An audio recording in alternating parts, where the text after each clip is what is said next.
Estamos en esta nueva sesión complementaria. Vamos a ver quién asiste.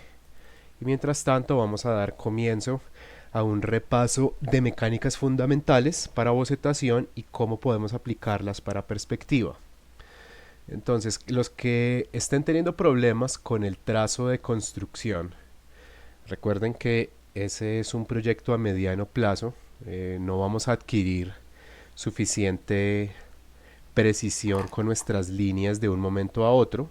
Necesitamos una práctica constante hasta que empecemos a afianzar nuestra capacidad de generar formas sin hacer uso de esa línea rígida que uno critica tanto porque para bocetación no tiene mayor utilidad. Entonces, si están teniendo muchos problemas con trazo de construcción, hay algunas recomendaciones que les puedo dar. La primera es la práctica de líneas rectas en un par de ejercicios que me gustaría dejar aquí en estos primeros minutos. Entonces vamos allá. Si uno establece varios puntos en el papel y después con un solo movimiento de la mano buscamos conectar el punto inicial y el punto final, poco a poco podemos irle enseñando a la mano a seguir una trayectoria sin aplicar demasiada presión, sin hacer un dibujo demasiado rígido. Y vamos empezando a enseñarle al antebrazo acerca de la medición de distancias. Quiero hacer la aclaración para los que vayan a ver este video. Los ejercicios básicos de mecánicas solamente tienen valor si se repiten de manera constante. De no ser así, esos ejercicios no van a aportarle mayor cosa a su práctica. Entonces un ejercicio como este o un ejercicio como el que voy a hacer a continuación, que viene del maestro Peter Hahn, mi muy admirado y autor de ilustración y del curso de bocetación Dynamic Sketching, que ustedes pueden encontrar de manera gratuita, solo las sesiones introductorias en YouTube. Si les interesa un conocimiento avanzado de bocetación, sería una buena idea considerar adquirir el curso o participar en las clases de ese profesor. Entonces, lo que nos dice el maestro Peter Hahn es que nosotros podemos, déjenme centrar esto que yo siempre tengo problemas con la ubicación de las cosas en el espacio. Listo, entonces si nosotros ubicamos una línea vertical puede ser un cuarto o media página de la bitácora, y después establecemos una retícula de líneas horizontales, todas estas líneas hechas a mano alzada, así al principio no queden demasiado erguidas, pero pues la idea es que no dependamos de instrumentos para poder ver líneas coherentes al generar formas inorgánicas. Entonces ahí tenemos una pequeña retícula de líneas que vamos a utilizar para una práctica de óvalos. Entonces, ¿qué vamos a hacer nosotros aquí? Vamos a seleccionar la herramienta de nuestra elección. Aquí tengo un rapidógrafo 0.5, aunque sería mejor tener uno que sea más delgado. Aquí tengo un 0.3. Y lo que vamos a hacer nosotros es una práctica de óvalos. Vamos a hacer dos movimientos. Uno, como nos dice el maestro Peter Hahn, uno es un movimiento invisible para medir el espacio y el otro es el que marca un óvalo o un intento de círculo sobre el espacio del papel. 1, 2, 1, 2, 1, 2. Como lo hemos mencionado en clase, un óvalo no tiene que ser perfecto. Poco a poco va ganando más calidad, pero lo importante es que tenga una lectura coherente como una curva. Es decir, por aquí vamos más o menos bien, digamos que vamos más o menos bien. Pero lo que no es correcto es que nosotros hagamos con una línea peinada una figura que rara vez va a tener suficiente legibilidad, o que nos pongamos a reteñir, porque en últimas pues uno dice, por ejemplo, para efectos de práctica de perspectiva, esta línea, ¿cuál de todas estas líneas es la que me sirve para la estructura? Entonces, ya sea con un movimiento un poco más rápido, con un movimiento un poco más lento, y así no sea totalmente perfecto, pero buscar esa coherencia de la lectura del óvalo nos va a servir mucho para ir mejorando mecánicas básicas. Entonces, de nuevo, esto es un ejercicio que no es muy largo, y si lo van a hacer, vale la pena que lo hagan por lo menos unos 10, 15 minutos a diario, y van a empezar a ver en un par de semanas un aumento No en la calidad de su imaginación ni en que los dibujos en general van a ser más bellos, pero sí van a tener una mecánica de pulso, de control de trazo, que cada vez se va a ir puliendo mejor. ¿Listo? Uno no tiene que esperar décadas para dibujar bien, pero sí es necesario aceptar y entender que las mecánicas básicas necesitan algo de tiempo, puede ser algunos días para los que ya tienen experiencia, puede ser algunas semanas, puede ser incluso algunos meses, hasta que uno diga, mi aspiración y mi técnica ya están empezando a coincidir. ¿Listo? Entonces, este es un ejercicio que también hay que tratar de hacer sin demasiado afán. Ahí los hice un poquito rápido, pero pues tienen una lectura adecuada. Entonces, recuerden, uno 2 el primer movimiento es invisible, el segundo es un movimiento ya el que marca pues la forma sobre el papel.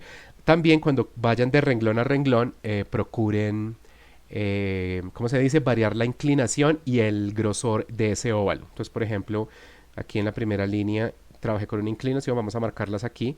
No tienen que marcarlas, solo pues como para que entiendan qué estoy haciendo. Entonces ahora vamos a jugar con una inclinación diferente. 2, 1, 2, 1, 2. Ni demasiado rápido ni demasiado lento. Y ese óvalo no tiene que ser solamente un óvalo, sino tiene que ser un óvalo que haga contacto con el margen superior e inferior de la banda donde estamos trabajando estas figuras. ¿Listo? Entonces, yo tengo una mejor mecánica de bocetación cuando voy en esta dirección. Esa es mi, o sea, esta es mi dirección predilecta para dibujar.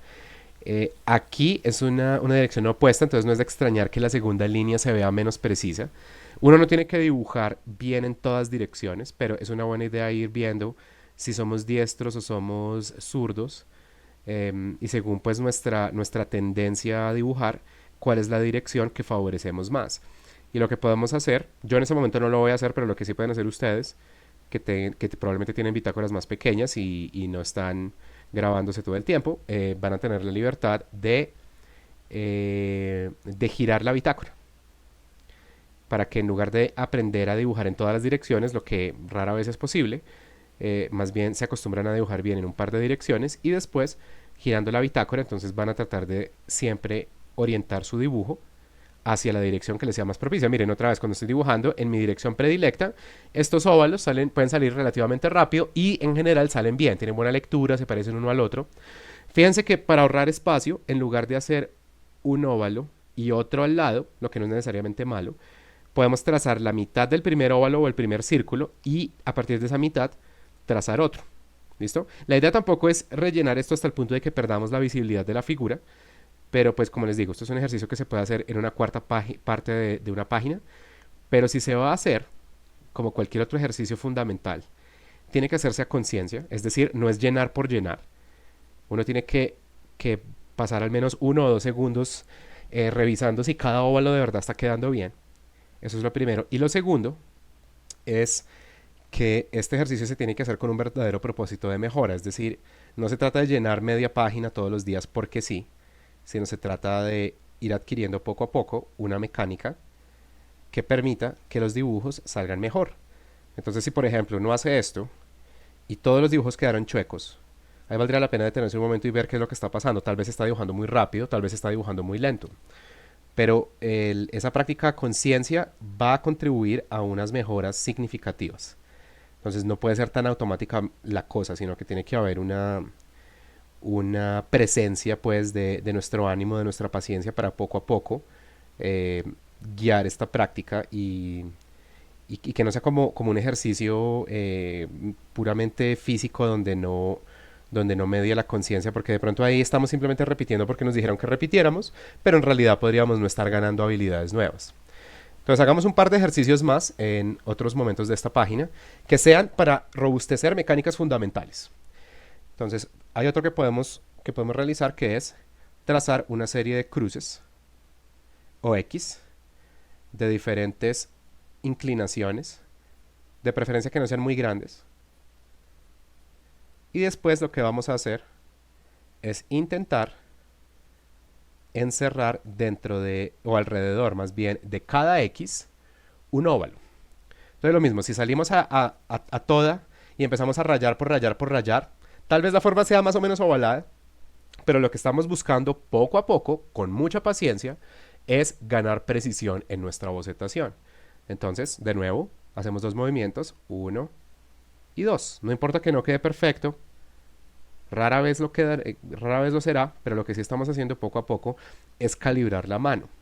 ¿Cuál es el problema que tienen? No las personas que tienen el antebrazo y la mano demasiado rígida, aunque también pasa lo que voy a decir a continuación. Las personas que tienen un trazo demasiado suelto, como que casi no hacen presión, o sea, uno debe presionar lo menos posible con el brazo, pero hay personas que dibujan, no tanto que dibujen muy ligero y eso sea malo, sino dibujan sin buscar una precisión de formas. Eso, ¿cómo se mejora? Buscando que los cases o los nexos entre diferentes siluetas empaten. Es decir, si uno dice, por ejemplo, hagamos la predicción de un cilindro, y uno hace por aquí una figura, y uno hace por acá otra, y uno hace unas rayas, y uno dice, ok, eso más o menos puede que sí, puede que no, pero ¿qué exactamente se está haciendo ahí? Entonces, cuando decimos que las figuras tengan ese vínculo correcto, entonces, si vamos a hacer, por ejemplo, la predicción de un cilindro, que puede ser otro ejercicio muy bueno de mecánicas fundamentales, tenemos que trazar un óvalo, tenemos que trazar otro, y después tenemos que vincularlo mediante dos líneas rectas.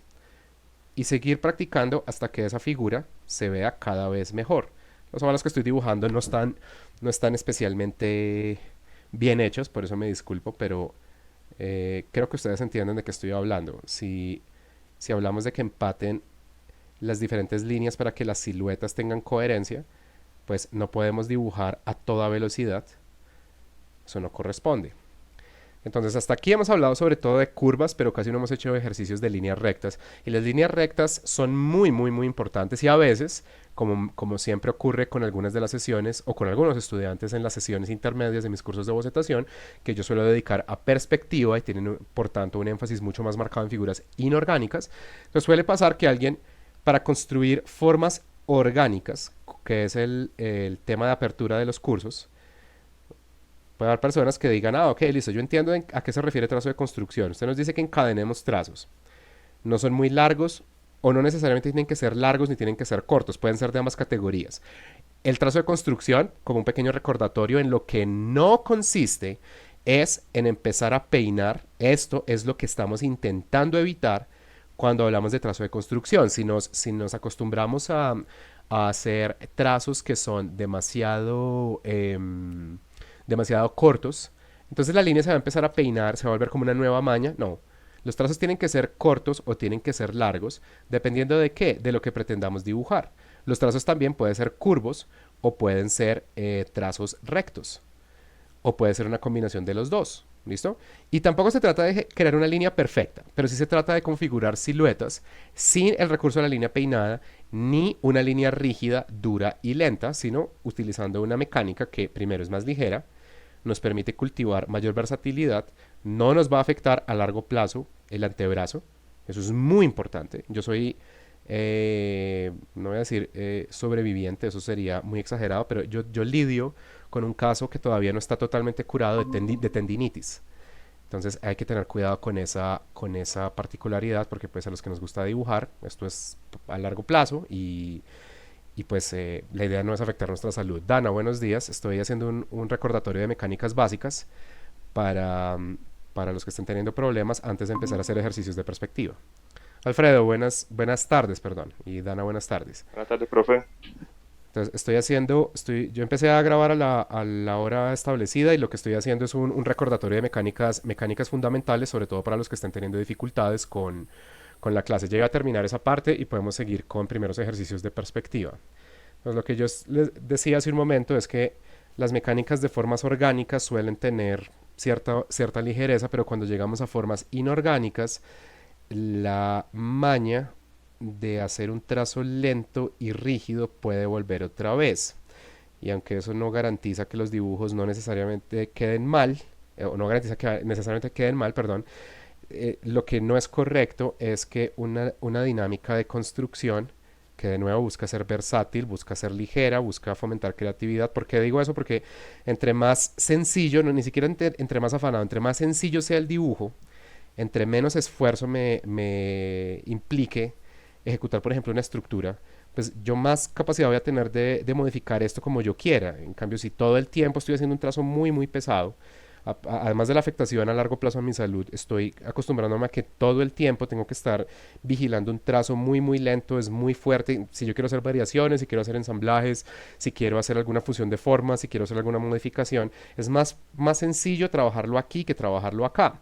Entonces, el recordatorio para los que están conmigo en el curso de bocetación es que el módulo de perspectiva no se puede volver una excusa para que el trazo de construcción se deje de trabajar. Entonces, así como hay unos ejercicios fundamentales para adquirir mecánicas básicas de formas orgánicas, y ya que ustedes acaban de llegar acá, les recuerdo brevemente, la retícula puede ser de cuarto de página, puede ser de media página, como aquí tengo una bitácora de tamaño que es más grande de doble carta, pues aquí esto en una página de carta sería más o menos un cuarto de página. Hacemos una retícula de líneas horizontales y con dos movimientos de la mano empezamos a construir óvalos. Los dos movimientos son uno invisible y uno que traza, es decir, uno y dos. Y uno poco a poco va acostumbrando la mano a dibujar no muy rápido, no muy lento, con suavidad, con tranquilidad, óvalos. El otro ejercicio es este que está aquí. Trazamos una cruz o una X, hacemos el movimiento invisible y luego hacemos un óvalo que ojalá logre conectar los 4 puntos. ¿Listo? Ahí pues no quedó del todo bien, estos quedaron un poquito mejor. Y este de acá es uno donde nosotros dibujamos 2 puntos y trazamos una línea que combine los dos para acostumbrarnos a, de nuevo, un dibujo que no sea ni muy lento ni muy rápido y que eso sí sea un dibujo ligero. Entonces esto pues mejor hacerlo con rapidógrafo, donde creamos una línea continua, pues una línea de un solo movimiento de la mano. Para practicar el dibujo de líneas rectas, también proveniente del maestro Peter Hahn, hay un ejercicio similar a este de acá. Entonces los voy a dejar consignado en esta bitácora en esta página, perdón, antes de seguir con práctica de perspectiva. Consiste nuevamente en tener me cambio un poquito de posición para estar más cómodo, listo. Consiste nuevamente en trazar una línea vertical. A partir de esa línea vertical, entonces lo que vamos a hacer, esta no quedó tan bien. Trazamos una línea vertical a mano alzada y a partir de ahí empezamos a trazar conjuntos de líneas rectas, inicialmente horizontales, que se van a pisar una y otra vez. Entonces aquí cambié a mi rapidógrafo, perdón, este no era, cambié al rapidógrafo 03. Y si es posible, trabajen esto, si lo quieren trabajar con un 0,2 o con un 0,1. La idea cuál es, yo empiezo con líneas cortas, pueden ser de unos 2 o 3 centímetros. Y lo que hago es repisar la línea varias veces, específicamente 8 veces. Entonces empiezo con una corta. 1, 2, 3, 4, 5, 6, 7 y 8. Eventualmente esta línea tiene que aumentar su extensión. ¿Y qué es lo que debería ocurrir? Que la línea obviamente se va a empezar a ensanchar, pero no se va a ensanchar tanto hasta el punto de que dejemos de ver la silueta de una línea. Lo que no debe pasar es esto, que uno haga una línea y luego haga otra, y luego haga otra, y luego haga otra, y luego haga otra, y se empieza a ver como una brocha despelucada. Esto es incorrecto. Tampoco debe pasar aquí, para esta práctica particular, cuando uno dice trazo de construcción, aplica también para líneas rectas. Y sí, uno puede decir una línea que se combina con otra y se encadena para crear una línea grande. Pero en este ejercicio hacemos un solo movimiento de la mano sin distinción de si es largo o corto. Es decir, que si eventualmente yo hago líneas que lleguen a la mitad de la página o que atraviesen de extremo a extremo el ancho de la página, yo tengo que seguir trabajando un solo movimiento de la mano, un movimiento que sea suave, que no sea muy rápido y que no sea muy lento. Eso es simplemente para que nos vayamos acostumbrando a la ejecución de esas líneas diferentes a esa línea rígida, lenta y dura con la que con frecuencia arrancamos nuestro proceso de dibujo. Este tipo de ejercicios son de mecánicas fundamentales. Hay un par más. Terminemos de gastar este papel. El ejercicio de construir sólidos simples, primero figuras simples de hecho, poliedros y figuras geométricas básicas en 2D y luego en 3D, pero cada lado con un solo movimiento de la mano. Aquí podemos volver otra vez al rapidógrafo 05. Entonces que uno diga, empecemos con figuras 2D, así como podemos decir 1 o podemos decir 1, 2, 1, 2, 1, 2, 1, 2. Con figuras geométricas más inorgánicas también tenemos que poder decir 1, 2, 3 y 4, pero son un solo movimiento de la mano. Entonces ni es esto, el trazo que más critico yo, ese trazo que eventualmente les va a deteriorar los brazos, ni es esto, ni es alocarse, sobre todo para figuras muy pequeñas. Este tipo de mecánica no es tan conveniente. Lo hemos visto muchas veces que alguien va a hacer un óvalo muy pequeño y en lugar de hacer un solo movimiento tranquilo, entonces crea un relleno, a veces entonces también le empieza a quedar la línea peluda, se vuelve entonces un punto de interés accidental que no debería existir. Entonces uno va practicando figuras geométricas, eventualmente podemos aumentar la complejidad de dichas figuras, no importa que no queden perfectas, eso sí, la idea no es hacerlas de afán ni hacerlas por hacer, pero pues el que no sean perfectas no pasa nada, poco a poco vamos a ir calibrando el pulso y eventualmente entonces podemos decir, en lugar de una figura bidimensional individual, podemos decir aquí hay una, aquí hay otra y hacemos que la proyección simple que ya habíamos visto antes, pero con la particularidad de que cada uno de los trazos debe ser un solo movimiento de la mano. Entonces, esas serían mecánicas fundamentales tanto para robustecer el trazo de figuras y trazos orgánicos como para fortalecer el trazo de lo inorgánico. De nuevo, para quien esté viendo esto, para tanto los asistentes como para los que vean esto en el futuro o próximo, esto solamente tiene valor si se hace con constancia. Cada uno de estos ejercicios es muy sencillo y puede ser más corto, no puede decir, hombre, solamente tengo 10 minutos hoy, voy a hacerme 3 filas de esto, me voy a hacer 3 filas de esto, me voy a hacer unos 10 óvalos, me voy a hacer unas 10 líneas de estas y voy a construir unas 20 figuritas y no tengo más tiempo. Ok, pero hicieron eso. Hay gente que dice que la práctica es como poner dinero en una alcancía. Yo estoy de acuerdo con eso hasta cierto punto. Eso es cierto siempre y cuando sea constante. Vale más que alguien diga, practiqué 15 minutos diarios todos los días durante 2 meses, a que alguien diga, practiqué entero el domingo y solo el domingo durante 2 meses. ¿Qué es lo que diferencia la primera de la segunda experiencia? La continuidad.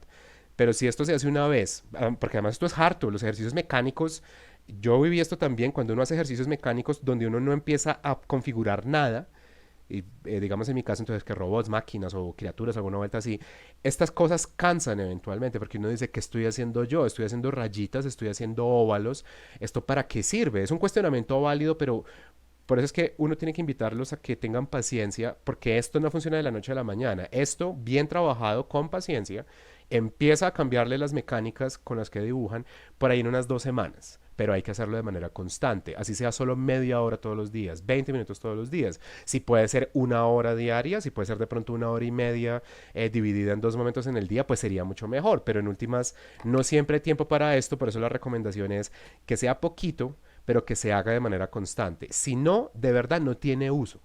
Porque entonces es como decir, yo hice 20 sentadillas hace 3 meses y no he vuelto a un gimnasio o a hacer deporte en un parque. Pues no hicimos nada, de pronto solamente nos cansamos una vez.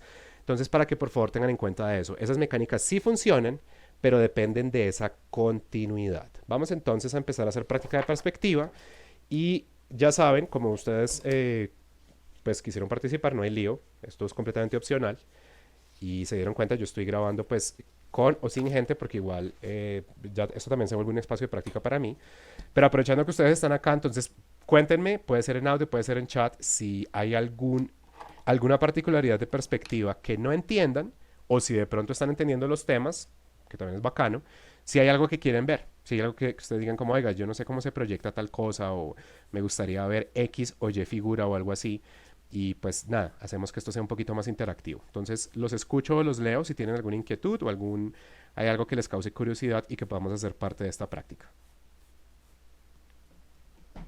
Pues, profe, yo como tal no tengo dudas, pero sí quisiera ver como ejemplos eh, de lo que serían, de los ejercicios que usted puso, el del punto 3 los bocetos con más complejos, Listo. como ejemplos de esos. Listo, muy bien. Me parece una muy buena idea y de paso seguimos reforzando fundamentos para el que le esté yendo bien y el que no le esté yendo tan bien. Entonces, pensando en el que no le esté yendo tan bien, una recomendación que yo he dado, en la clase de ayer la enfaticé mucho más, es reduzcan al máximo la complejidad de los ejercicios, pero aumenten al máximo su calidad. Eso no se traduce en que el dibujo sea simplón, simplemente va a significar que en lugar de inventarnos un montón de figuritas, porque sí, lo que hacemos es controlar lo mejor posible la modificación de pocas figuras. Y aquí voy a hacer algo similar a eso. Voy a hacer un solo sólido, valga como eso no es redundancia, pero es como aliteración. Vamos a tomar una sola figurita y empecemos a trabajarle modificaciones específicas. Esto mejor verlo en Zoom. Listo. Ahí está esto. Y empecemos a hacerle modificaciones que no sean solamente las tradicionales. O tradicionales desde mi óptica es si yo tengo una figura en perspectiva de 3 puntos de fuga, que suele ser la que yo más utilizo, entonces empiezo a hacerle cortes diagonales en las esquinas y le hago una extrusión y le hago una perforación. Eso es no es lo único que se puede hacer. Entonces vamos a trabajar una sola figura. Vamos a buscar su primera extensión. Entonces eh, tenemos tenemos una cara superior en en este prisma, pero ahora, un poquito por encima, voy a dibujar un rombo que es similar en proporciones a esta cara superior, pero que es más grande. Necesariamente tiene que ser más extenso, porque lo que voy a hacer es crear una conexión con la figura, con la cima de este prisma, pero quiero que esas conexiones sean inclinadas y quiero jugar más con curvas también. Entonces, tengo aquí esta figura y ahora voy a empezar a conectarla, pero con líneas inclinadas. Algo similar podría hacer yo en la base. Voy a crear un nuevo trapecio que va a ser más extenso que la figura inferior o que la silueta inferior y conecto también con líneas inclinadas. Entonces ahí tengo ya una figura que si la estuviéramos viendo en lo que se llama un plano ortográfico, o sea, cuando hacemos las vistas planas, laterales frontales y posteriores y también puede caber la superior y la inferior, se vería ya no solamente así, o sea, si estuviéramos viendo esta cara, ya no estaríamos viendo solo esto, sino estaríamos viendo también en la cima este remate y en la base esta proyección. Eso es lo que estoy buscando representar en este momento. Y pues no está de más dar la recomendación si hacer esta reflexión en 2D en algo contribuye a esto, eso no es malo. Yo no exijo para esta parte del curso que se hagan planos ortográficos. Eso, por ejemplo, para personajes puede servir mucho. Primero, concebir un diseño complejo en 2 dimensiones, así sea una sola vista frontal o una vista 3/4 frontal y después sí tratar de explorar un volumen más complejo y bien iluminado y texturizado y todo lo demás, eso puede servir y lo exigiremos en su momento, pero pues esto queda como una reflexión complementaria que puede en algo ayudar. Digo en algo porque idealmente si esto se va a hacer, entonces habría que hacer la vista lateral o la vista frontal y la vista lateral cuando el plano lateral y el plano frontal sean distintos. Pero si ese no es el caso, o si como pasa con mis ejercicios, estamos trabajando de manera improvisada, lo que no es malo porque estamos inventando algo sobre la marcha, pues esto de pronto no es tan útil todo el tiempo si lo vemos como una tarea que toca hacer. Veámoslo como una posibilidad si nos ayuda a pensar. Ahora voy a hacer aquí divisiones, inicialmente siguiendo esta retícula, y aprovecho también para recordar que la retícula, llamémosla artesanal, aunque eso suena un poco pretencioso, la retícula dibujada a mano, es una retícula mucho menos precisa que la que se hace con instrumentos. De nuevo, si el tema les da problemas, el tema de perspectiva, aléjense al menos parcialmente de las retículas hechas a mano y acérquense un poco más a las retículas construidas con instrumentos o que estén impresas. ¿Listo? Porque ya si tenemos errores, y aquí hay un par de errores, por ejemplo, aquí tenemos una línea que está inclinada de manera indebida frente a esta línea de perspectiva, pero en última, si todo va a tener coherencia, por ahora eso no me molesta, pero si al realizar sus propias retículas se acumula tanto error que ya pierdan el hilo conductor de la perspectiva, pues cámbiense a retículas eh, que estén hechas con total precisión y se evitan ese problema. Voy a hacer aquí ahora subdivisiones, ya fíjense, de nuevo, utilizando este plano que yo inventé, esta vista frontal, entonces lo que estoy haciendo es esto y le estoy haciendo una subdivisión y a la subdivisión, a la parte superior de la subdivisión le estoy haciendo una nueva división en 2 mitades. Aquí podría seguir haciendo subdivisiones para saber exactamente dónde trazar curvas, por ahora no lo voy a hacer, pero tienen esa posibilidad. Y voy a trazar una forma de ojiva. La ojiva es contrario al óvalo, para los que no sepan, el óvalo es una curva continua y la ojiva es una curva que remata en una punta aguda. Es decir, en lugar de ser el trazo continuo, hay una arista, pero es una arista de elección intencional. O sea, si uno va a dibujar un óvalo, no está dibujando una ojiva y viceversa. Esa es una forma que uno puede ver en proyectiles o que uno puede ver también en arquitectura, por ejemplo, arquitectura gótica, arquitectura islámica también la utiliza. En fantasía se utiliza mucho, sobre todo si ven, por ejemplo, Tolkien, la arquitectura a partir de ojivas, eso es un pedazo inmenso del imaginario de los elfos, por ejemplo. Se presta mucho para figuras verticales, pero por ahora eso es puramente referencial. Aquí yo podría estar haciendo lo que a bien tenga, lo que prefiera hacer. Dense cuenta que una de las claves para esto es que cada vez que yo haga, por ejemplo, una perforación o una extrusión, si quiero, puedo darle continuidad a esa forma, no solamente en este plano, ya vemos aquí 1, 2 y 3, no solamente en el plano número 2, la cara principal, yo puedo extender esto hacia la base, podría extenderla hacia la cima también. Eh, Ahora entonces hagamos el resto de la perforación, siguiendo la lógica de la retícula de perspectiva. Yo simplemente duplico esta línea, o sea, esta línea que tengo acá, estoy duplicándola más adentro y llega un momento en el que ya deja de ser una curva y se convierte otra vez en una línea recta que tiene que conectar con la proyección de la base y poco a poco, manteniendo esa lógica de si proyecto en el eje X, eventualmente tengo que conectar con el eje Y o tengo que conectar con el eje Z, es decir, si aquí tenemos el eje Y, aquí tenemos el eje X y luego tenemos el eje Z que corresponden a alto, ancho y profundidad.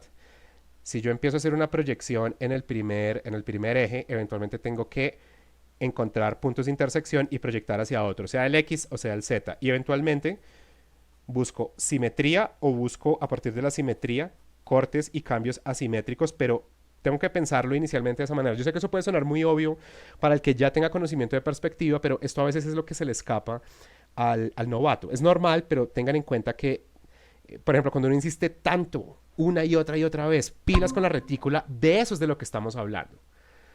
Karen Barbosa, buenas tardes. Ahora, ya voy a dejar esto quieto un ratico y voy a empezar a modificar esto se llama una cornisa en arquitectura, de los pocos términos que me sé. Entonces voy a volver a encontrar una división. Voy a buscar una división interior. Y a partir de esos puntos proyecto hacia, como yo diría, el ancho sería esto. O sea, aquí diríamos que este es el eje X y diríamos que este es el eje Z. Eh, Normalmente en el plano cartesiano pues uno diría este es el eje Y y este es el eje X, pero pues acá yo simplemente estoy diferenciando qué es ancho y qué sería profundidad y para mí esto sería profundidad. Entonces, pero esto de nuevo es puramente referencial en este momento.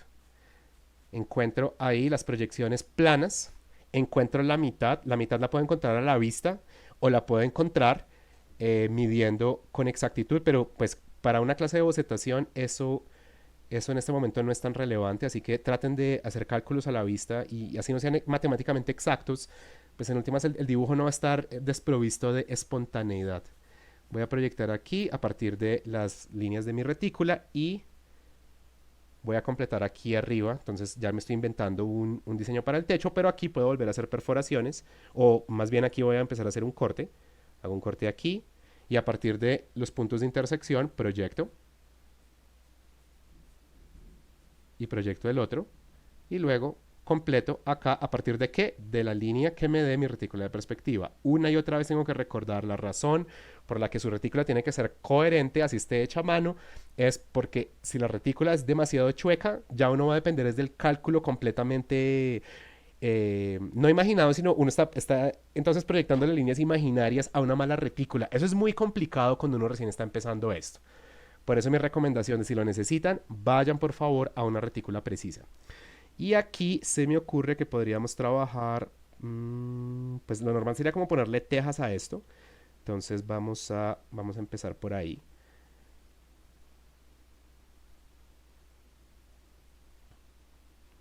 Entonces voy a encontrar aquí la mitad, voy a encontrar la mitad horizontal. Esto es algo que yo no aplico a clases porque es un procedimiento que se puede volver cada vez más complicado, pero el caso es que uno puede encontrar una proyección exacta de las... o sea, si ustedes se dan cuenta de lo que estoy haciendo acá, aquí lo puedo replicar por si a alguien le interesa este tema.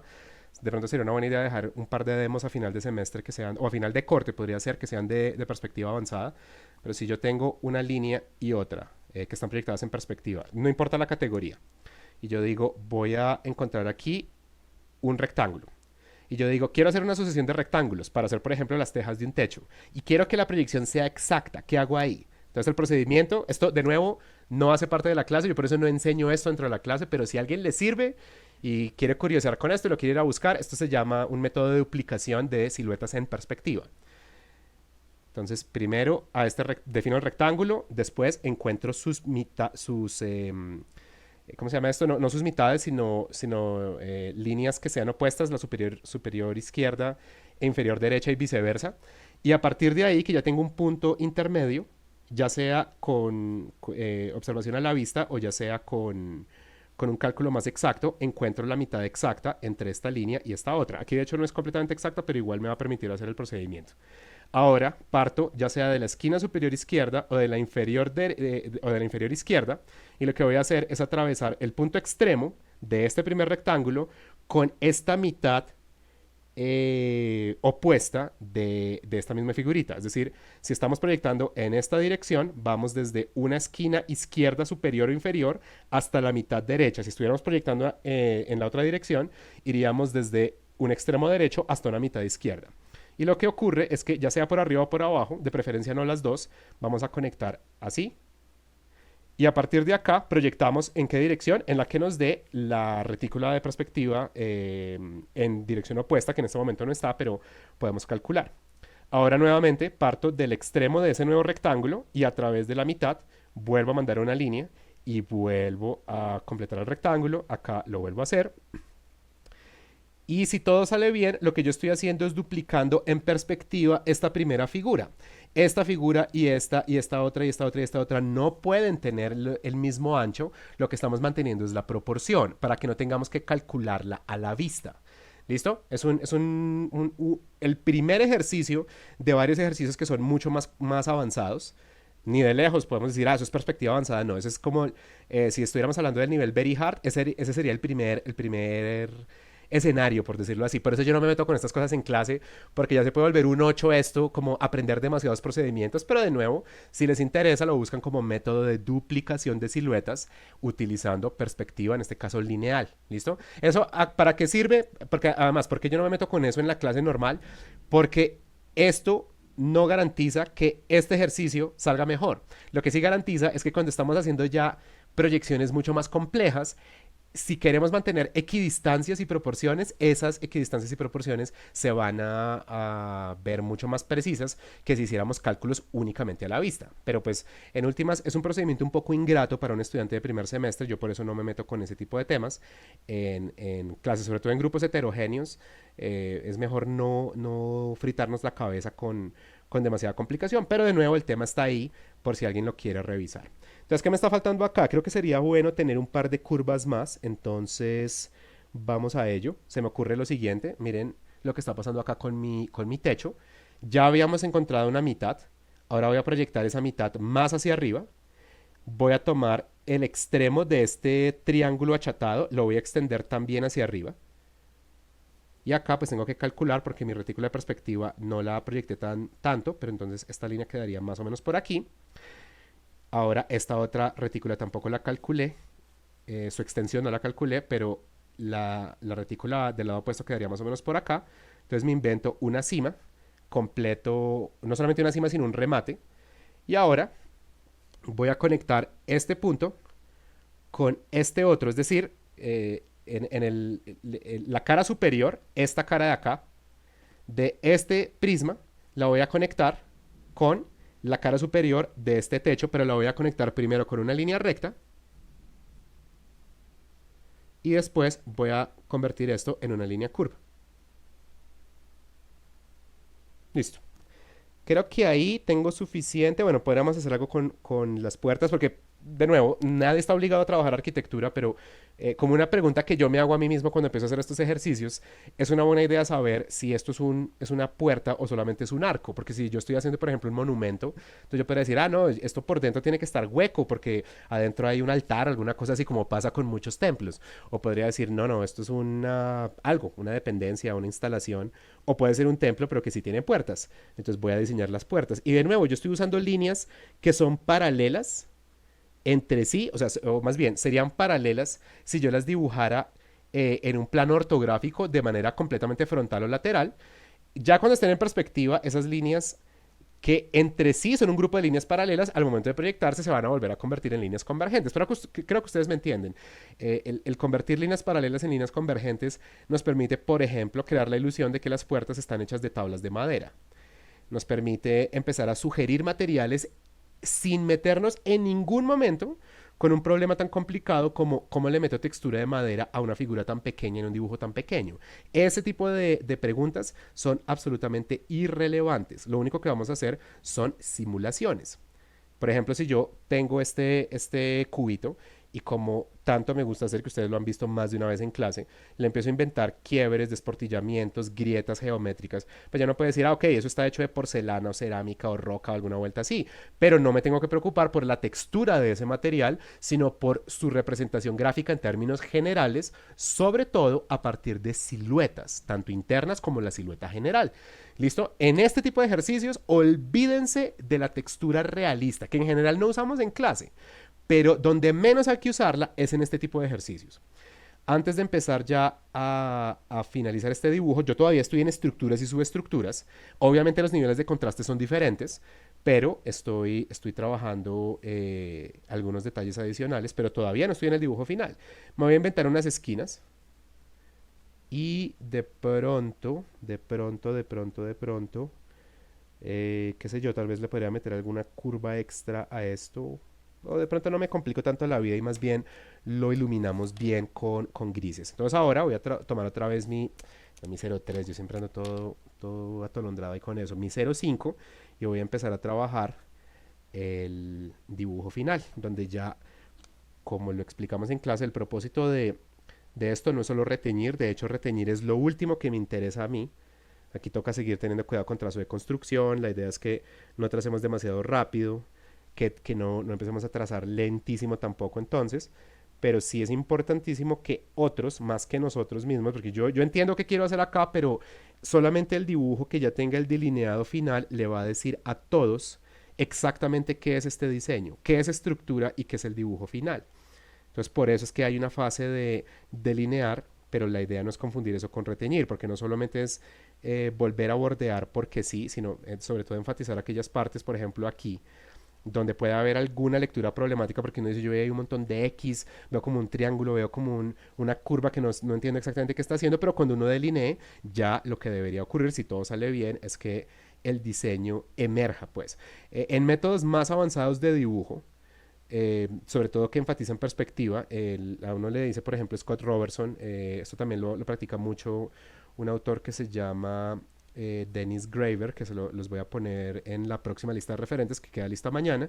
Enfatizan que cuando ya vamos a pasar de estructuras y subestructuras a dibujo final, pongan pergamino y saquen un dibujo final que solamente sea la línea final. Ese tipo de cosas son válidas, pero pues no hacen parte necesariamente de nuestros métodos, pero tampoco están prohibidas. O sea, lo que quiero decir es que hay métodos avanzados que le dicen a uno, vea solo su diseño final e ilumínelo y sacrifique la estructura que tiene que quedar en otro papel. Nosotros no estamos obligados a seguir ese procedimiento, pero el que quiera trabajar pergamino por fases puede trabajar estructura y subestructura en una hoja y el dibujo final y la iluminación en otra hoja y separa uno del otro. Eso no lo prohibimos, no molesta, no es necesario y no nos afecta el que lo quiera hacer. Entonces vamos a trabajar aquí el techo. La parte más complicada, la parte que tiene más detalle, sobre todo en términos estructurales y por tanto la parte donde necesito que haya más claridad de lectura. Entonces, por ejemplo, yo no voy a trazar aquí el resto del prisma porque esto es como un tabique, imagínense como una tablita a la que le hicimos un corte curvo. Entonces, esta línea de acá es puramente estructural. Yo tengo que entrar a repisar o reteñir, como lo quieran llamar, la cara lateral, la cara frontal, la cara lateral con la curva y la cara superior. Pero esta línea de acá, si yo la trazo, empieza a visibilizar una estructura que se tiene que entender como invisible. Por acá solo alcanzamos a ver un pedazo de la curva. ¿Cuál? La que se alcanza a revelar en esta vista en picado, pero hay un pedazo grande que tapa la mayoría de esa cara. Entonces vamos aquí, también se me ocurre que puedo hacer lo siguiente. Trazo esta línea, pero acá se me ocurre que puedo trazar una a la izquierda, una a la derecha Y cuando llego a este punto de intersección, las dibujo como líneas verticales. Entonces de nuevo trazo una línea a la izquierda, trazo una línea a la derecha y luego las trazo como verticales guiadas también por la retícula de perspectiva. Lo mismo por acá, lo mismo al final y vamos integrando toda esa estructura que tiene el techo inclinado, que tiene la curva, que tiene el prisma, que tiene toda esa cuestión en un solo diseño un poquito más avanzado. Incluso aquí puedo hacer lo siguiente. Cuando completo el techo, estas líneas que yo proyecté primero de manera inclinada y después de manera vertical, las puedo proyectar guiadas ahora no por las líneas verticales, sino por las líneas laterales derechas de la retícula de perspectiva. Yo no había trazado antes esto, pero tengo suficientes referencias para hacerlo bien. Si ustedes tienen una retícula un poquito más sofisticada, que tenga más líneas, evitan cometer errores ahí.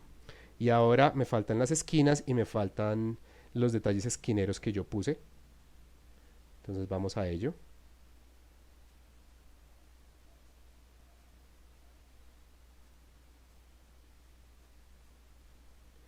Para el que quiera hacer algo similar a esto, pero que de pronto está teniendo hartos problemas con este tema, imagínense que hacen un solo cubo que tenga solamente una de estas perforaciones curvas y que tenga una sola extrusión geométrica, no toda esta complejidad, sino que, o sea, imagínense que fuera esto y que nos inventamos por acá una sola curva que puede o no ser una ojiva, no es obligatorio, y nos inventamos una extrusión que sea, por ejemplo, romboide, o sea, un cuadrado proyectado en perspectiva. Esto también es válido. Esto no es tan sencillo como el ejercicio más sencillo, pero los ejercicios sencillos, si están bien hechos, son perfectamente válidos para la clase. Voy a completar aquí esto, las líneas del techo, quiero que envuelvan la cornisa y ahora ya puedo empezar a iluminar. Cierre un poco los ángulos, lo que es grave en el dibujo final. Pero bueno, ahí se entiende que es lo importante, aunque el dibujo diste de ser perfecto. Estos detalles de las esquinas los voy a extender a la base y listo. Entonces ahora vamos a buscarle a esto una iluminación. Como aquí tengo algunos detallitos que me van a interrumpir, entonces vamos a ubicar la fuente de luz donde normalmente yo no la ubico. Yo suelo trabajar luz arriba a la izquierda, pero en últimas, o sea, uno puede trabajar lo que uno quiera, puede trabajar luz posterior, puede hacer lo que uno considere más adecuado. Entonces fíjense que yo voy a empezar a proyectar desde el prisma que es la base del objeto, no empiezo a proyectar desde las extrusiones, porque obviamente es desde ese gran prisma que tiene que emerger esta sombra. Vamos a probar porque pues esto se ve un poco desordenado por lo que tengo tantos apuntes alrededor. Eso sí, para sus entregas no debe pasar esto, pero pues nada, estamos aquí como en práctica libre. Eso sí, lo que va a pasar es que cuando yo utilice pigmentos, lo que es sombra definitivamente tiene que verse como sombra. Entonces vamos a proyectar las extrusiones. Estas proyecciones son muy cortas. Tenemos que entender también que si tenemos proyecciones interiores, ahí se van a generar nuevas sombras proyectadas y se van a generar nuevas sombras internas. Y ahora no puedo tener solamente esta sombra porque entonces, ¿qué pasó aquí? ¿Qué pasó acá con la cornisa? Entonces, primero extiendo la sombra de la cornisa. Después extiendo la sombra. Tengo que calcular dónde está la mitad. Entonces, yo ya tenía una mitad aquí. Y a partir de ahí puedo calcular, estoy calculando a la vista, entonces esto matemáticamente no es perfecto y no importa por lo menos por ahora. Y de una vez tengo este triángulo, de ahí puedo saber dónde está ese prisma del techo. Y ahí ya tengo la silueta de mi sombra proyectada y ahora podemos empezar a iluminar. Para ser eficiente voy a trabajar con marcadores y brush pen, pero ya saben, ustedes pueden trabajar como ustedes lo prefieran. Y de hecho aquí, donde sea posible, voy a utilizar también algo de entramado, que no es malo. A veces siento que algunos estudiantes piensan que si, por ejemplo, trabajan lápiz, no pueden trabajar entramados, sean hechos en lápiz o sean hechos en otro material. O sea, si uno trabaja un pigmento o una sustancia que genere tonos planos, no hay ningún problema con que uno complemente eso con entramados, sea con el mismo material, sea con otro. En últimas de lo que se trata es de lograr contrastes que sean altamente legibles, entonces pilas con esas proximidades tonales de las que a veces hemos hablado, entre sobre todo clave media y clave baja, pero pues combinen los materiales que ustedes consideren adecuados o que quieran probar. Eso no es malo. Entonces voy a crear aquí una gran zona de sombra. Acabo de caer en cuenta que no reafirmé las líneas de las puertas. Entonces, por ejemplo, para un brush clave media tirando a clave baja como este, eso me puede dar algunos problemas que tengo que corregir sobre la marcha con nuevas líneas. Muy bien, entonces ahí tengo la cara izquierda. Vamos ahora a trabajar la cara derecha de una vez. Vamos a probar, por si acaso, puede ser en una hoja aparte, puede ser en otra parte de la bitácora.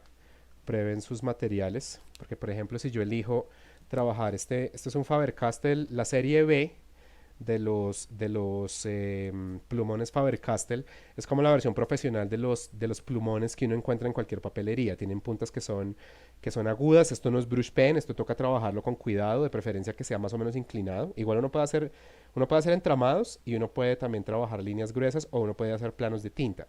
Y esos materiales son buenos, rinden más o menos bien, no son los que se gastan más rápido. No rinden tanto como esto, pero rinden. Em, pero entonces pues probar si los tonos son demasiado próximos. Ustedes se pueden dar cuenta, todo lo que estoy probando acá, si lo llego a aplicar en la cara derecha, me va a crear confusión. Vamos a tener clave media y clave baja, que en realidad son la misma clave, clave baja. Eso no debe pasar. Entonces quiero ver cuál de estos. ¿Cuál de estos? Y yo sé que yo tengo otro tengo uno o dos más por acá, sino que estoy ahorita en un desorden en mi escritorio. Aquí tengo este. Este puede servir. Da un registro bien suave, pero pues eso por ahora no es malo. No recuerdo si yo tengo otro que sea un poquitico más oscuro. Por ahora no nos compliquemos, entonces vamos a aplicar una capa de este. Y si veo que está demasiado, demasiado tenue, hasta el punto de que no se note, entonces puedo complementar con entramados o puedo hacerle nuevas veladuras del mismo material. A veces también ocurre que un pigmento, después de que se aplica, cambia un poco de color. O se oscurece más o se aclara más. Pues eso también ya depende de los materiales.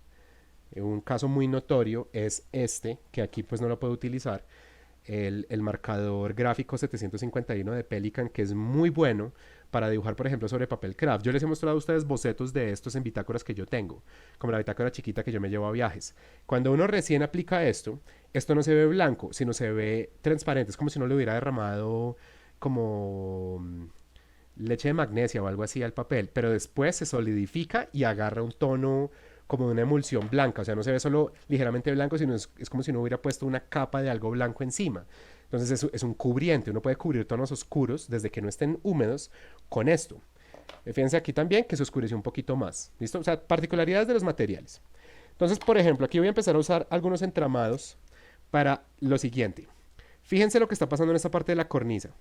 Esta parte de la cornisa está apuntando hacia abajo, lo que significa que no va a recibir tanta luz, así la cara lateral esté más cerca de la luz que la cara frontal, que en este caso se esté convirtiendo en una cara posterior. Entonces yo voy a utilizar un entramado que sea delgado. Acuérdense que una de mis mayores recomendaciones es que las texturas tengan partículas pequeñas, o en este caso no son tan pequeñas, pero sí son muy delgadas. En términos de jerarquía, nunca podemos confundir qué es contorno principal, qué son los contornos interiores, que a veces pueden ser más o menos similares, y sobre todo esos contornos versus texturas tienen que estar claramente diferenciados. A algunos de ustedes les ha pasado esto, tienen un contorno y tienen unas partículas de textura que no son muy pequeñas y que son del mismo grosor que su contorno, y no son muy numerosas, son grandes, no son necesariamente gruesas, pero son grandes y es un grupo muy pequeño. Con esto empieza a pelear, esto no debe ocurrir. En lugar de eso, le bajamos el tamaño de la partícula, no importa que no cambiemos de material, y al bajarle el tamaño de la partícula, y si es posible trazando un poquito más suave, si la herramienta lo permite, el contorno y la textura se van a ver completamente diferenciados uno del otro. ¿Listo? Esto le ha pasado a más de uno, sobre todo con texturas atípicas, con texturas que no son las normales a partir de líneas inclinadas o líneas repetidas. Entonces, pues tengan cuidado con eso. Algo adicional que voy a hacer acá, analicemos primero, antes de empezar a dibujar, qué están haciendo, qué está pasando con los arcos de estas puertas, de las puertas de este plano lateral. El plano lateral apunta en esta dirección. apunta hacia la derecha.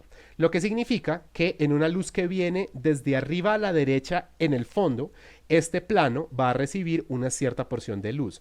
Pero los arcos son planos que apuntan hacia la izquierda. Por lo tanto, se vuelven necesariamente nuevos planos de sombra. Y adicionalmente, si estamos trabajando pues un esquema básico de iluminación, tenemos que hacer una sombra proyectada. No es muy larga, pero tenemos que entender que este arco se vuelve una interrupción parcial de la luz y por tanto tiene que proyectar una sombra sobre la superficie que tiene inmediatamente a la izquierda. Ese tipo de detallitos son menores, pero no por eso son insignificantes. Mucha de la legibilidad y de la credibilidad que tenga esto, como la iluminación de un volumen, depende de que de verdad uno represente esas pequeñas interrupciones de la luz. Por ejemplo, aquí otra cosa que voy a hacer. En las perforaciones de la cara de sombra, voy a enfatizar una ausencia aún mayor de luz. No voy a llegar a contar necesariamente sombra de oclusión, pero ustedes se pueden dar cuenta que aquí voy a acumular tonalidades todavía más oscuras. ¿Por qué? Porque lo que estoy diciendo es esos planos que están como todavía más metidos, ahí llega todavía menos luz. ¿Listo? ¿Qué otra cosa puedo hacer? Me parece que para crear algo de diferenciación visual, en los segmentos del techo, yo podría poner un tono diferente. Pero cuando llego a la cara superior, ese tono diferente, al estar recibiendo más luz, porque de nuevo, ¿cuál es la cara que va a estar recibiendo más luz? La cara que apunta hacia arriba. ¿Por qué? Porque la luz viene desde arriba. Entonces voy a cambiar otra vez al gris más clarito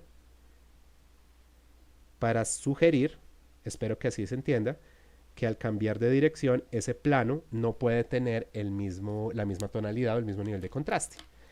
Lo mismo acá, si decimos este plano inclinado, ¿hacia dónde apunta? Este plano de acá está apuntando hacia arriba a la derecha. Por tanto, esta parte que estoy silueteando de manera invisible con mi bolígrafo, este segmento inclinado del techo, tiene que recibir más luz que este segmento que es lateral. ¿Qué voy a hacer yo ahí? Tomo otra vez mi 03 y le doy una capa suave de entramado para sugerir que aunque ambos son planos de clave alta, uno está recibiendo más luz y por tanto queda más claro. Este tipo de análisis se pueden hacer también en una figurita como esta, que sea literalmente una cajita por cada objeto. Acuérdense que pues, para los trabajos de clase son conjuntos de 3 objetos, pero en lugar de inventarse 3, 4 perforaciones, un indentado que además es una combinación entre pirámide con curva, con prisma. No, a cada uno de los objetos le pueden hacer una operación. A uno le hacen un corte, a otro le hacen una extrusión, a otro le hacen una perforación, meten una esfera por ahí y tratan de que sea lo más sencillo posible. Cuando yo digo reduzcan complejidad y aumenten calidad, lo que puede subir también de calidad es la calidad de su análisis. Y en lugar de tener una casa, un castillo, alguna vuelta de esas, tienen una figura tan sencilla como la puedan controlar, pero ustedes de verdad se detienen a decir, ok, si mi luz viene, por ejemplo, en esta dirección y tengo aquí un plano inclinado o tengo por acá una extrusión, tengo alguna otra cosa, ¿qué tono aplicaría yo ahí? Entonces uno puede decir, es más claro que, es más oscuro que. No lo piensen como, aquí toca poner 20% de gris. Es muy difícil calcular eso y aplicarlo directamente y que de una salga. Sino más bien uno dice, ¿cuál es mi extremo de sombra en este momento? Acá y aquí. No solamente la cara de sombra, sino las perforaciones en la cara de sombra. ¿Cuál sería mi punto más iluminado? Aquí arriba, las zonas que no tengan tonalidad porque apuntan completamente hacia arriba. Y a partir de ahí uno dice más oscuro que, más claro que. Así pueden hacer el análisis. Por ejemplo, las esquinas de este coso, lo que sea esto, una bodega, un templo, no importa que sea. Quiero que las esquinas tengan un tono diferente, no porque su sombra sea diferente, sino estoy sugiriendo, ya que elegí hacer un trabajo, esto sería el equivalente de uno de los, de uno de los 3 bocetos con el que cierran la entrega para semana 8.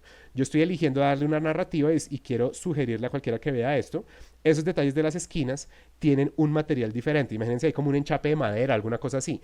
Entonces, si hice eso en este lado, la lógica me dice también que tengo que replicar ese detalle al otro, incluso podría ser un rapidógrafo más oscuro para demorarme menos. Pero cuando hablamos de hacer análisis de la forma, también de eso es de lo que estamos hablando. No es complicarse la vida con un diseño súper complejo, sino es razonar si la luz está pegándole a esto y ya escogí un extremo de luz y el extremo de luz es el papel y un extremo de sombra, por lo menos para el objeto que ya saben no puede ser negro, empiecen a calcular cuáles son los puntos intermedios. Ahora para terminar, vamos a trazar la sombra proyectada. Voy a partir otra vez de mi... No, de hecho, quiero empezar a economizar ese brush pen, porque todavía no me llega el reemplazo. Ya mandé a comprar otros dos, porque sí es muy útil. Entonces fíjense, este Faber-Castell tiene prácticamente la misma tonalidad. Entonces voy a trazar trazar no, sino voy a hacer un relleno de tinta. Y después voy a jugar con rapidógrafo para generar una gradación. También podría hacer una gradación con este plumón. También es perfectamente válido. Pero pues, de nuevo, quiero dejar en este sencillo demo y ya con eso terminamos la sesión, que ya me estoy pasando el tiempo. Y les había dicho que era solo hasta las 2. Voy a dejar en este demo un par de ejemplos más de cómo no tenemos que usar un solo material, sino podemos combinarlos y el resultado no es para nada malo. Entonces voy a tomar mi rapidógrafo 05. Primero que todo voy a reafirmar las líneas de las puertas porque sobre todo en la cara de sombra se están empezando a perder. Al reafirmar hay que tener cuidado de no torcer las líneas. Es un error muy común. Entonces pues nada, delicadeza, paciencia y eso va saliendo. Entonces reafirmamos esas líneas de la puerta por acá, pero las que más se necesitan son estas de aquí, que sobre todo las verticales ya prácticamente se perdieron.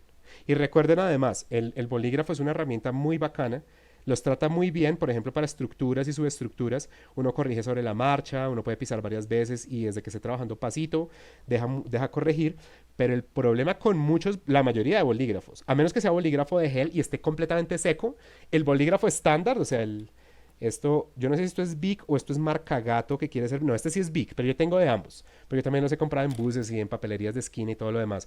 La tinta de bolígrafo normalmente cuando se humedece se vuelve purpúrea y se esparce. Ustedes han visto bocetos míos a los que les ha pasado eso. Entonces, pues, para que tengan eso en cuenta, eso no daña los bocetos necesariamente, pero es algo que ocurre y de pronto ustedes no quieren que ocurra esa particularidad. Entonces voy a reafirmar aquí un par de líneas, por ejemplo, en las esquinas hay una proyección interior que me estaba faltando, en las esquinas inferiores, perdón. Ahora voy a usar un ligero intramado para sugerir que la parte superior de los arcos, que es una parte que no solamente apunta en esta dirección, sino apunta hacia abajo a la izquierda, ahí se acumula todavía más sombra. Por eso estoy dejando una pequeña gradación en entramado. O sea, el zoom de lo que estoy haciendo en los arcos es esto. Empiezo bien oscuro y suelto esa progresión. La voy a repetir aquí. Y ahora sí, puede ser incluso con el 0.8 para no demorarlos más. Vamos a utilizar un entramado orgánico que es bien eficiente.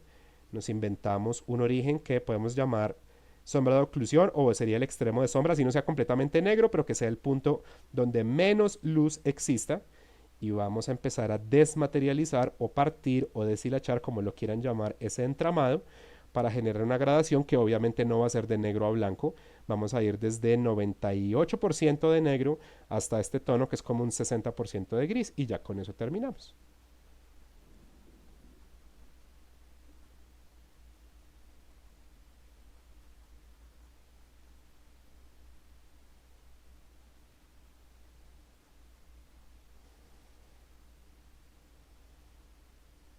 Y ahí de pronto, para complementar algo que me gusta hacer, pero no vean esto como una obligación. Esto tiene que ver con mis gustos. Yo no diría ni siquiera con mi estilo. Si yo tengo eso, no se define por esto, pero algo que me gusta hacer es jugar con cambios de dirección en la trama de las sombras, pero es más como por vainas mías. Y listo, ahí tengo un boceto. Hay mejores, pero es un boceto donde tengo todas las operaciones en un boceto de complejidad intermedia, llamémoslo intermedia alta, sobre todo por lo que pasó acá, y que después está iluminado. Y fíjense en área. Yo tengo una bitácora de tamaño, de nuevo, esto es tamaño A3, eso es un poco más grande que media carta, por lo menos es un poco más ancho que media carta, y sus bitácoras suelen promediar tamaño carta. Espérenme, traigo una bitácora tamaño carta.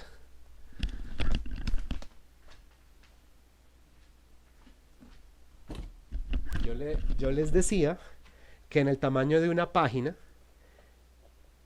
ubiquen un boceto que ocupe media página. Entonces si uno dice, este boceto con su sombra proyectada está ocupando este espacio en altura y este espacio en anchura, Esto en la práctica es un boceto de los 3 que cierran la entrega de la próxima semana.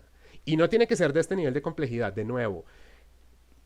En la medida en que lo necesiten, y esto no aplica solo para que le esté yendo mal, esto puede aplicar para todo el mundo.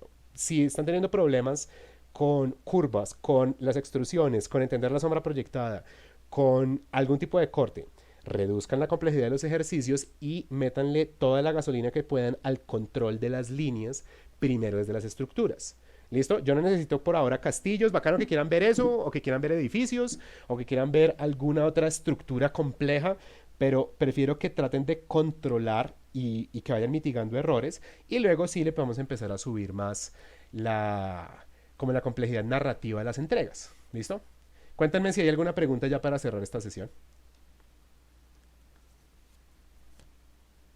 Profe, antes que una pregunta es como qué otros referentes, porque es que más lo que más hemos visto en este ejemplo han sido construcciones Uh y -huh, eso a mí se me medio complica un poco el tema de estructuras y uh edificios. -huh. Entonces, como qué otras formas recomendaría que podríamos así como trabajar para Sí, intentar replicar. muy bien. Hay un campo de acción. Esto no solo es un referente, sino esto es incluso un mercado y una industria.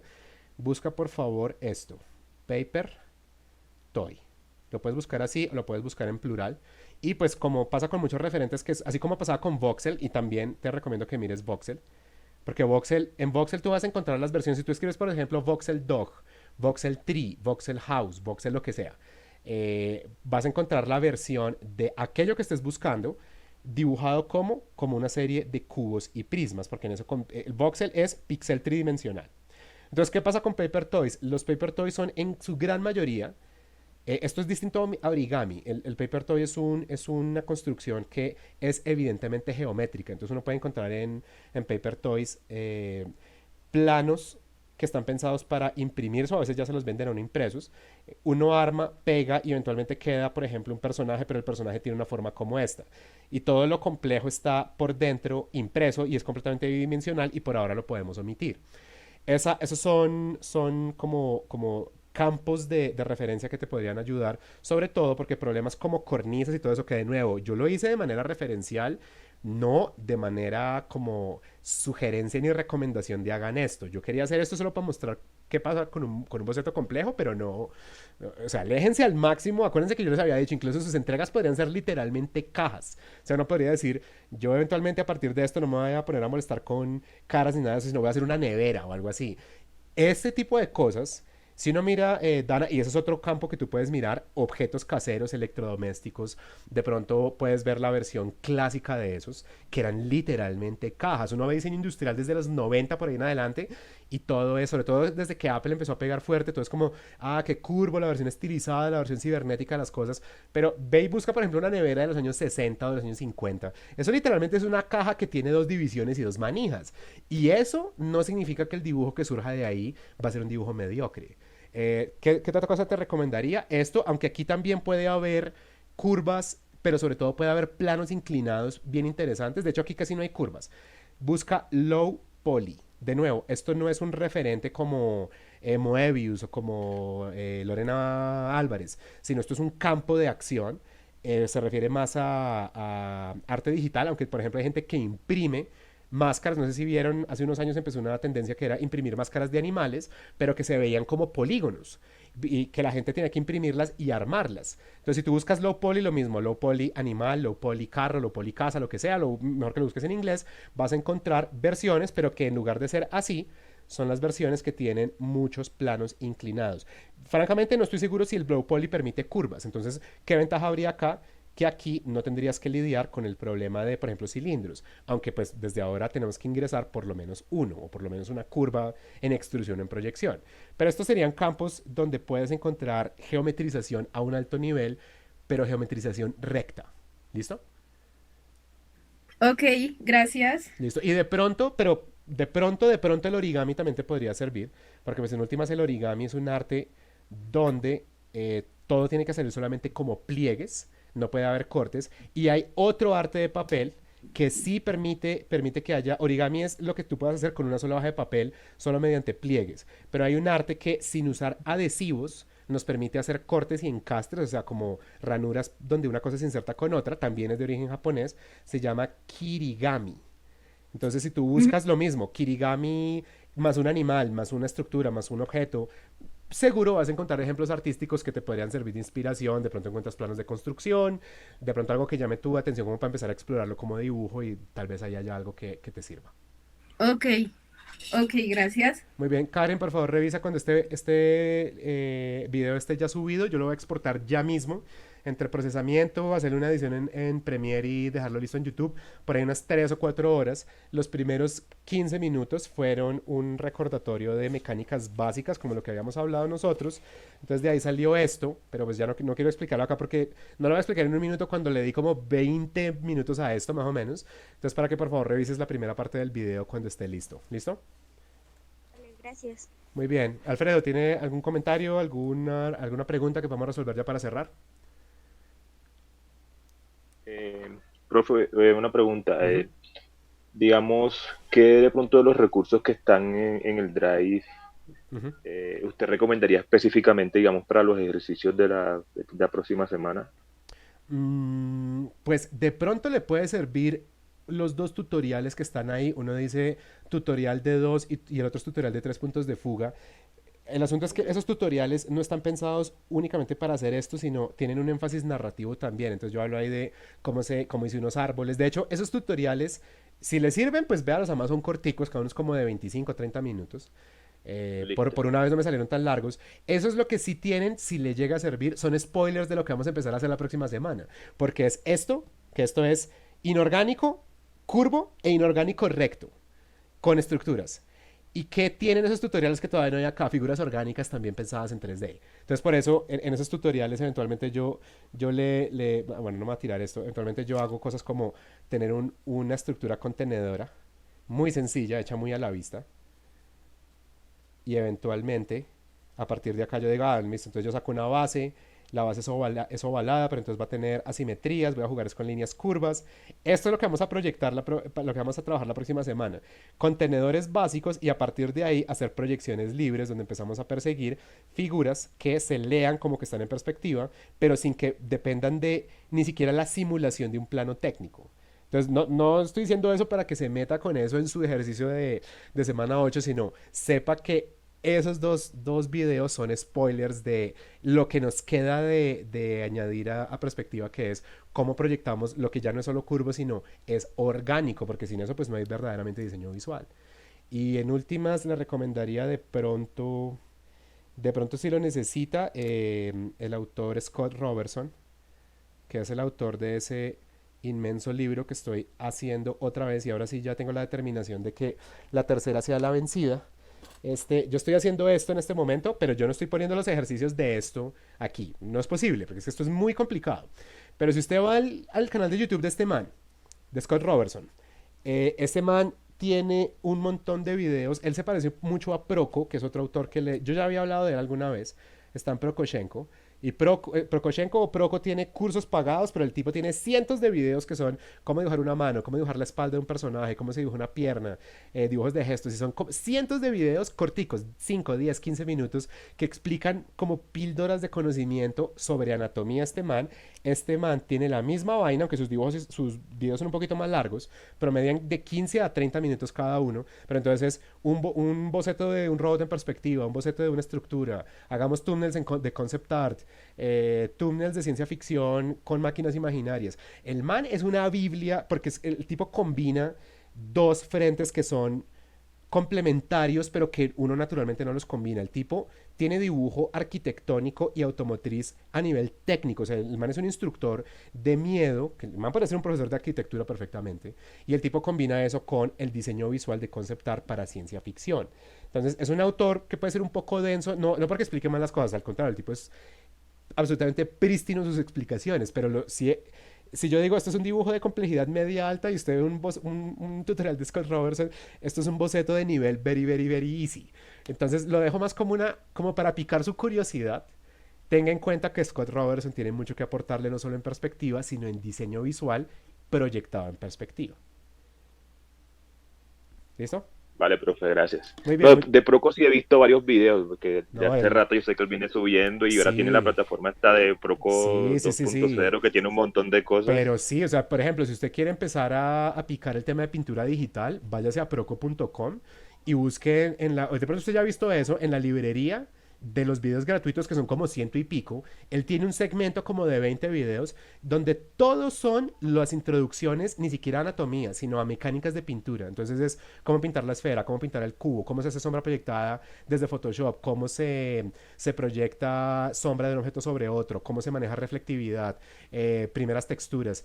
Y uno dice como, hijo de madre, aquí hay como entre videos de 5 a 10 minutos hay como 2 horas de introducción a pintura.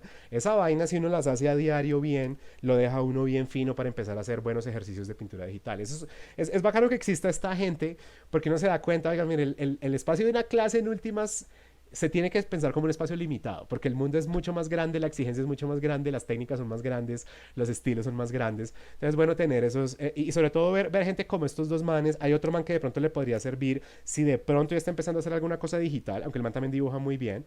El autor se llama Marco Bucci. Ese man es un gran pintor digital, pero lo mismo es, él tiene, así como este man, así como este otro, tiene esa faceta de educador. Entonces usted va a Marco Bucci, él tiene una serie que se llama 10 minutos para una mejor pintura digital. Ahorita ya de esa serie tiene como 15 videos y cada video es, hablemos de color, hablemos de thumbnails, hablemos de estructuras, hablemos de contraste, hablemos de pincelada. Y uno dice, aprendí más con estos 10 minutos que en horas de práctica libre de pintura digital, porque el tipo es preclaro en todo lo que explica. Y además de eso, el tipo es teso de tesos, tiene un estilo que es como, haga cuenta, como una especie de impresionismo digital para cartoons. Cuando lo vea entenderá de qué le estoy hablando. Es bueno tener en cuenta esa gente que tienen esa faceta de educador, porque de verdad expanden desde que uno tenga paciencia para seguirlos y seguirles la pista todo lo que le enseñan a uno, no solamente verlos de pasada. Se vuelve una expansión gratuita de todo lo que uno puede llegar a hacer, pero uno tiene que pagar eso es con qué, con paciencia y con trabajo, no con plata. Bien, muchachos, muchas gracias por asistir. Sí, profe, gracias. Apenas esté listo esto, se los envío. Va a quedar listo hoy mismo. Quiero que lo usen como un recurso de repaso. Y pues nada, nos vemos la próxima semana. Si alguno de ustedes, bueno, eso ya se había dicho, si alguno está viendo trabajo, pilas, descuélguense cuanto antes. Y si tienen preguntas, al correo. Buen fin de.